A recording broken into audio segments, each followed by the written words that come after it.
Glórias a Deus, louvado e engrandecido seja o santo nome do Senhor, do Deus Todo-Poderoso, o Deus Criador dos céus e dessa imensa terra.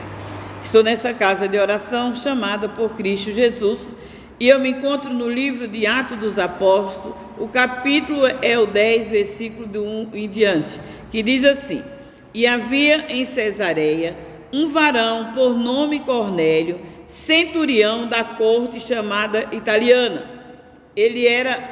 Cornélio era centurião da corte da capital de Roma, de Itália.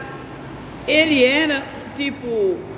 estava na embaixada, da Itália ali em Israel, porque sabemos que Roma já tinha tomado conta ali de Israel. Já havia ali o Pôncio Pilatos, governador de Roma, que estava ali tomando conta do povo de Deus. Claro que instruído por Deus, tudo é comandado por Deus. Foi ali no tempo que Jesus, que os próprios sacerdotes da época mandaram matar o Filho de Deus, E nessa época, antes dele ser morto, o centurião, ele ouviu falar de Deus, porque Roma não se via falar de Deus. Esses outros países chamavam os deuses. E ali, naquele lugar, ele pôde entender que Deus é só existe um só Deus, um único Senhor. E esse centurião, ele era temente a Deus, como diz aqui, ele era centurião da corte italiana, piedoso, temente a Deus com toda a sua casa, o qual fazia muitas esmolas ao povo e de contínuo orava a Deus. E a gente vê, hoje em dia, crentes, como diz a palavra, que ao bispo, ao pastor, tem que cuidar bem da sua casa, da sua família, dar exemplo. E aqui esse homem não era bispo, esse homem não era pastor, ele era um soldado, E não era nem do povo chamado de Deus, nem do povo escolhido de Deus, ele não era, ele era de Roma, mas ele era piedoso. O que significa piedoso? Piedoso é a pessoa que respeita os desígnios da palavra de Deus, pessoas que respeitam a Bíblia, que respeitam as coisas chamadas que é de Deus. Então ele tinha reverência, às coisas de Deus, ele tinha compaixão das pessoas, as quais quando estavam morrendo, ele tinha compaixão de pessoas quando estavam sofrendo. Pessoas que não tinham o que comer, ele dava muita esmola. Está dizendo aqui, ele dava esmola. E de contínuo ele orava a Deus. Esse era o centurião Cornélio.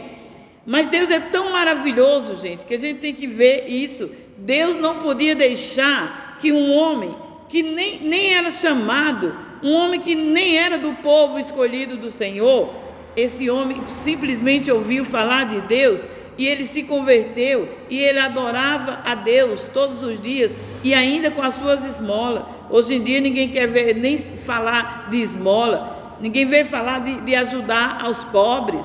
Quando tem alguém que quer ajudar aos pobres, só se vê os crentes ali,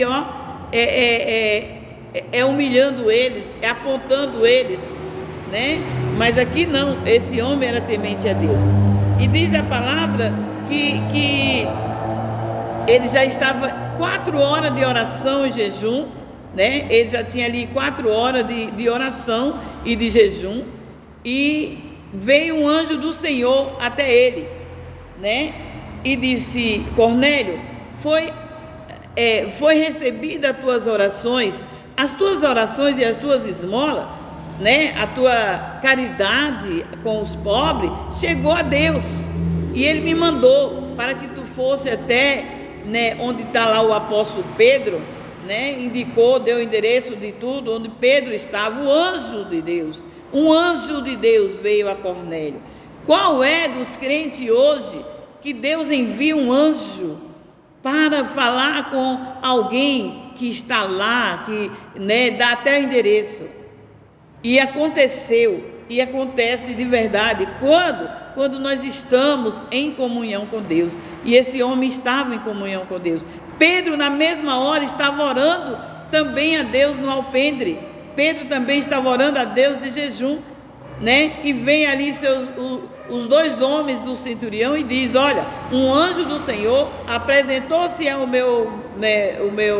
ao soldado centurião, ao meu chefe, e mandou que viesse até aqui falar contigo. Foi na hora que quando ele vinha falar com o centurião, Pedro, o apóstolo Pedro, quando ele vinha falar com o centurião, foi que desceu aquele lençol do céu com bichos que Deus dizia que para os judeus era imundo, E ele disse: olha, pega, mata e come, por 3 vezes. E Pedro, ele disse: Senhor, eu não vou comer uma coisa imunda, Aí ele disse: como é que tu podes assim dizer que é imundo aquilo que eu já purifiquei? E muitos pensam que é porque Deus queria que as pessoas comessem aquelas carnes imundas. Não, logo Pedro entendeu que Cornélio não era imundo. E pessoas, seres humanos não são imundos, porque Deus já purificou, Deus já santificou em Cristo Jesus. Basta que vamos até eles e levamos a palavra do Senhor, essa palavra maravilhosa, essa tão profunda riqueza, nós temos que levar para as pessoas entenderem e crer e se batizar, e daí por diante ter mudança de vida e se achegarem a Deus e se achegarem aos outros com esmola, chegar aos outros com quem está com necessidade e ajudar. Porque Jesus Cristo disse que naquele grande dia Ele vai pegar os bodes e as ovelhas e separar. Os bodes Ele vai colocar do lado esquerdo e as ovelhas do lado direito, Ovelha não é porque é ovelha, é pessoas que dizem que é de Deus, dizem que é crente, mas estão pior do que bode. E pessoas que são, que nem conhecem a palavra de Deus, mas busca a fazer a vontade de Deus, busca a dar comer a quem tem fome, esmola aos necessitados, ora ainda por eles, se consagra por eles. Quem é de você que passa 4 dias de jejum, Quem é de você que passa 4 dias de jejum? Aí diz: não, a pessoa que diz que não vai à igreja, esse não é de Deus. Quem disse isso? Tem muitos que vão à igreja rezar, como dizia Roberto Carlos, e fazer tudo errado. Não adianta ir à igreja rezar ou orar e fazer tudo errado. Antes não vá à igreja, mas faça a vontade de Deus, a vontade do Pai, a vontade do Filho, que é a caridade, é dar comida a quem tem fome, bebida a quem tem sede, vestir os nus, visitar os doentes, visitar os presos, visitar os presos. A gente viu por esses tempos, uma pessoa aí sendo presa. Ah, mas é ladrão, é não sei o quê. Você tem certeza? Você viu roubando? E eu não vi ninguém ir visitá-lo na cadeia, levar o evangelho do Senhor na cadeia. Antes estão sempre apontando o dedo. O pecado de apontar o dedo, de levantar falso de testemunho, de jogar pedra. Jesus Cristo disse: olha, quem não tem pecado já tira a primeira pedra. Mas os crentes de hoje, não vão lá visitar a pessoa que está na cadeia e passar uma palavra de Deus. Não foi. Ninguém foi lá levar a palavra de Deus. Não. Quando sai da cadeia, que já pagou o seu preço, ainda ficam apontando. Cuidado, por quê? Porque bem-aventurado é aquele que Deus tudo corrige, e Deus já corrigiu com a cadeia. E bem-aventurado também é aquele que Deus não imputa os pecados. A palavra de Deus, ela é baseada, ela é para um lado e para o outro, ela é igual, ela é reta. A régua de Deus não é como nós queremos, como nós pensamos, não. Então vamos ter cuidado para não estar apontando o dedo para a pessoa, aquele que Deus já perdoou. Quem somos nós para perdoar ninguém? Deus já perdoou. Então vamos nos convertermos, né? E orar a Deus pelas pessoas e abençoar as pessoas. Amém? E eu me despeço com a paz de Deus que excede todo entendimento.